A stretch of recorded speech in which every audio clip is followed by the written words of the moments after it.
आदि सृष्टि उपजी जबहि, तब उत्पत्ति भई मोरी। नाम एक तन हेतु तेहि, देह न धरी बहोरी। कपटी मुनि ने कहा, जब सबसे पहले सृष्टि उत्पन्न हुई थी तभी मेरी उत्पत्ति हुई थी। तब से मैंने फिर दूसरी देह नहीं धारण की, इसी से मेरा नाम एक तनु है। जन आचरज करहु मन माही, सुत तप ते दुर्लभ कछु नाही। तप बल ते जग सजई विधाता, तप बल विष्णु भय परित्राता। तप बल शंभु करहि संघारा, तप ते अगम न कछु संसारा। भयउ न पहि सुनि अति अनुरागा, कथा पुरातन कहै सो लागा। करम धर्म इतिहास अनेका, करई निरूपण बिरति विवेका। उद्भव पालन प्रलय कहानी, कहसी अमित आचरज बखानी। सुनि महीप तापस बस भयउ, आपन नाम कहत तब लयउ। कहता पस नप जानहु तोहि, किन्हु कपट लाग भल मोही। सुन महिष अस नीति, जहाँ तहाँ नाम न कहाई नृप। मोहि तोहि पर अति प्रीति, सोई चतुरता विचारी तब। हे पुत्र, मन में आश्चर्य मत करो, तप से कुछ भी दुर्लभ नहीं है।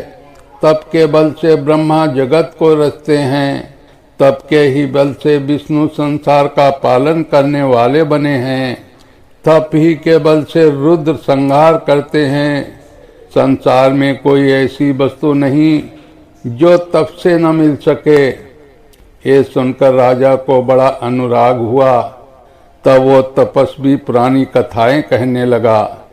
कर्म धर्म और अनेकों प्रकार के इतिहास कहकर वो वैराग्य और ज्ञान का निरूपण करने लगा। सृष्टि की उत्पत्ति, पालन, स्थिति और संहार प्रलय की अपार आश्चर्य भरी कथाएं उसने विस्तार से कहीं।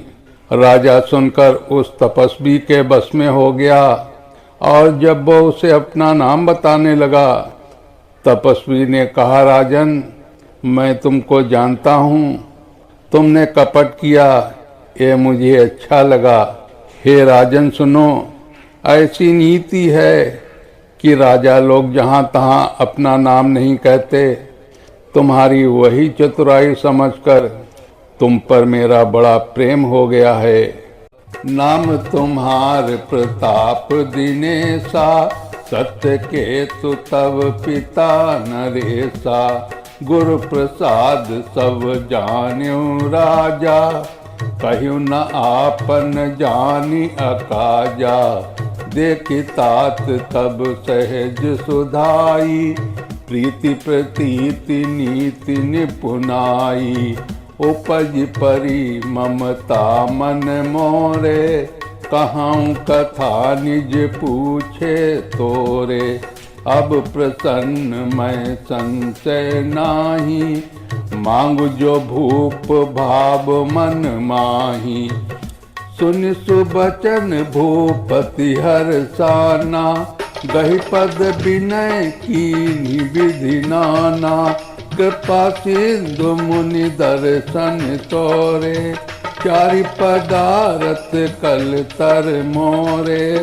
प्रभु कदापि प्रसन्न बिलोकी, मांगी अगम बर हों अशोकी। जरा मरण दुख रहित तनु, समर जिते जनि को। एक छत्र रिपुहीन मही, राज कलप सत हो। तुम्हारा नाम प्रताप भानु है।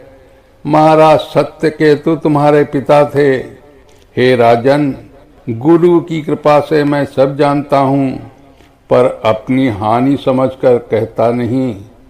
हे तात, तुम्हारा स्वाभाविक सीधापन, सरलता, प्रेम, विश्वास और नीति में निपुणता देखकर मेरे मन में तुम्हारे ऊपर बड़ी ममता उत्पन्न हो गई है। इसलिए मैं तुम्हारे पूछने पर अपनी कथा कहता हूँ।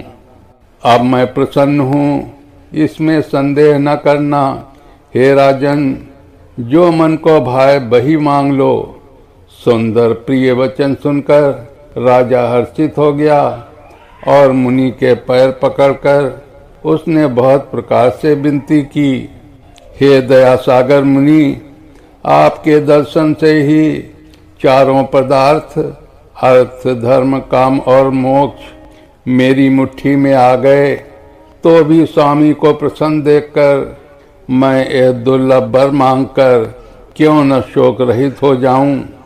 मेरा शरीर वृद्धावस्था, मृत्यु और दुख से रहित हो जाए, मुझे युद्ध में कोई जीत न सके और पृथ्वी पर मेरा 100 कल्प तक एक छत्र अकंटक राज्य हो। कहता पस नप ऐसे हो, कारण एक कठिन सुन सोऊ। कालहूँ तू पद नाई सीसा, एक विप्र कुल छाड़ी महिषा। तपवल विप्र सदा बरिआरा, तिनके कोप न को रखवारा। तपवल विप्र सदा बरिआरा, तिनके कोप न को रखवारा। जो विप्रन सब करहु नरेसा, तौ तुम बस विधि विष्णु महेशा।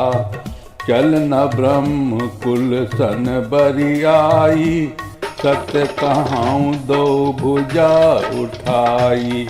विप्र श्राप बिन सुन महिपाला, तोर नाश नहीं कवन हूँ काला। हर्ष राउ बचन सुनितासु, नाथ न होई मोर अब नासु।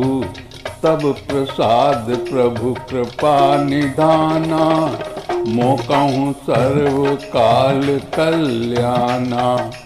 एवं अस्तु कहि कपट मुनि, बोला कुटिल बहोरी।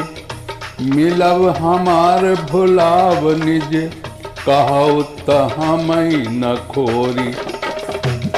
तपस्वी ने कहा, हे राजन, ऐसा ही हो, पर एक बात कठिन है, उसे भी सुन लो। हे पृथ्वी के स्वामी, केवल ब्राह्मण कुल को छोड़कर काल भी तुम्हारे चरणों पर सिर नवाएगा।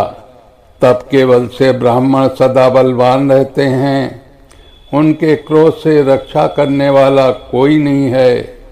हे नरपति, यदि तुम ब्राह्मणों को बस में कर लो तो ब्रह्मा, विष्णु और महेश भी तुम्हारे अधीन हो जाएंगे। ब्राह्मण कुल से जोर जबरदस्ती नहीं चलती। मैं दोनों भुजा उठाकर सत्य कहता हूँ।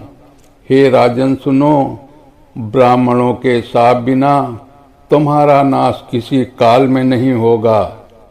राजा उसके वचन सुनकर बड़ा प्रसन्न हुआ और कहने लगा, हे स्वामी, मेरा नाश अब नहीं होगा। हे कृपा निधान प्रभु, आपकी कृपा से मेरा सब समय कल्याण होगा। एव मस्तु, ऐसा ही हो कहकर वो कुटिल कपटी मुनि फिर बोला, किंतु तुम मेरे मिलने तथा अपने राह भूलने की बात किसी से कहना नहीं। यदि कह दोगे तो हमारा दोष नहीं। ताते मैं तो ही बर जाऊं राजा, कहें कथा तब परम अकाजा। छठे श्रवण एह परत कहानी, नास तुम्हार सत्य मम बानी। ये प्रगटे अथवा दुज श्रापा, नास तोर सुनु भानु प्रतापा। आन उपाय निधन तब नाही, जौ हरिहर को पहि मन माही, सत्यनाथ पद गहि नप भाषा, द्विज गुर कोप कहाऊं को राखा, राखई गुरु जौ कोप विधाता, गुरु विरोध नहीं को जग त्राता, जो न चलब हम कहें तुम्हारे, ओ नाश नहीं सोच हमारे, ये कहीं डर डर पत मन मोरा, प्रभु मही देव श्राप अति घोरा, ओहि विप्र बस कवन विधि, कहौ कृपा करि सो, तुम तज दीन दयाल निज, हितु न देखऊं को। हे राजन, मैं तुमको इसलिए मना करता हूँ कि इस प्रसंग को कहने से तुम्हारी बड़ी हानि होगी। छठे कांड में ये बात पढ़ते ही तुम्हारा नाश हो जाएगा। मेरा यह वचन सत्य जानना। हे प्रताप भानु सुनो, इस बात के प्रकट करने से अथवा ब्राह्मणों के शाप से तुम्हारा नाश होगा, और किसी उपाय से चाहे ब्रह्मा और शंकर भी मन में क्रोध करें तुम्हारी मृत्यु नहीं होगी। राजा ने मुनि के चरण पकड़कर कहा, हे स्वामी, सत्य ही है, ब्राह्मण और गुरु के क्रोध से कहिए कौन रक्षा कर सकता है। यदि ब्रह्मा भी क्रोध करें तो गुरु बचा लेते हैं, पर गुरु से विरोध करने पर जगत में कोई भी बचाने वाला नहीं है। यदि आपके कथन के अनुसार नहीं चलूँगा तो भले ही मेरा नाश हो जाए, मुझे इसकी चिंता नहीं है। मेरे मन में तो हे प्रभु केवल एक ही डर से डर रहा है कि ब्राह्मणों का शाप बड़ा भयानक होता है।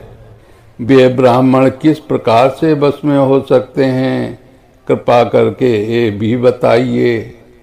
हे दीन दयालु, आपको छोड़कर और किसी को मैं अपना हितु नहीं देखता। सुन नप विविधि जतन जग माही, अष्ट साध पुनि होहि कि नाही, आई एक अति सुगम उपाई, तहाँ परंतु एक कठिनाई, मम आधीन जुगति नप सोई, मोर जाब तब नगर न होई, आजु लगे अरु जब ते भयऊं, काहू के ग्रह ग्राम न गयऊं, जो न जाऊं तब होई अकाजू, बना आई असमंजस आजू। सुनि महेश बोलेउ मृदुबानी, नाथ निगम असि नीति बखानी, बड़े स्नेह लगुन पर करही, गिर निज सिरनि सदा त्रन धरही, जलधि अकाध मौलि बह पेनु, संतत धरनि धरत सिर रेनु, अस कहि गहे नरेश पद, स्वामी होउ कृपाल, मोहि लागी दुख सहयो प्रभु, सज्जन दीन दयाल। तपस्वी ने कहा, हे राजन सुनो, संसार में उपाय तो बहुत हैं, पर वे कष्ट साध्य हैं, बड़ी कठिनता से बनने में आते हैं, और इस पर भी सिद्ध हों या न हों, उनकी सफलता निश्चित नहीं है। हाँ, एक उपाय बहुत सहज है, परंतु उसमें भी एक कठिनता है। हे राजन, वो युक्ति मेरे हाथ है, पर मेरा जाना तुम्हारे नगर में नहीं हो सकता। जब मैं पैदा हुआ हूँ तब से आज तक मैं किसी के घर अथवा गांव नहीं गया, परंतु यदि नहीं जाता हूँ तो तुम्हारा काम बिगड़ता है। आज यह बड़ा असमंजस आ पड़ा है। ये सुनकर राजा कोमल वाणी से बोला, हे नाथ, वेदों में ऐसी नीति कही है कि बड़े लोग छोटों पर स्नेह करते ही हैं। पर्वत अपने सिरों पर सदा घास को धारण किए रहते हैं। अगाध समुद्र अपने मस्तक पर फेन को धारण करता है और धरती अपने सिर पर सदा धूलि को धारण किए रहती है। ऐसा कहकर राजा ने मुनि के चरण पकड़ लिए और कहा, हे स्वामी कृपा कीजिए, आप संत हैं, दीन दयालु हैं, अतः हे प्रभु मेरे लिए इतना कष्ट अवश्य सहिए। बोलिए श्यापति रामचंद्र की जय, उमापति महादेव की जय। इसके आगे की कपटी मुनि और राजा प्रताप भानु की कथा हमारी आने वाली अगली वीडियो में सुने और कृपया हमारे चैनल को लाइक सब्सक्राइब भी कर लें।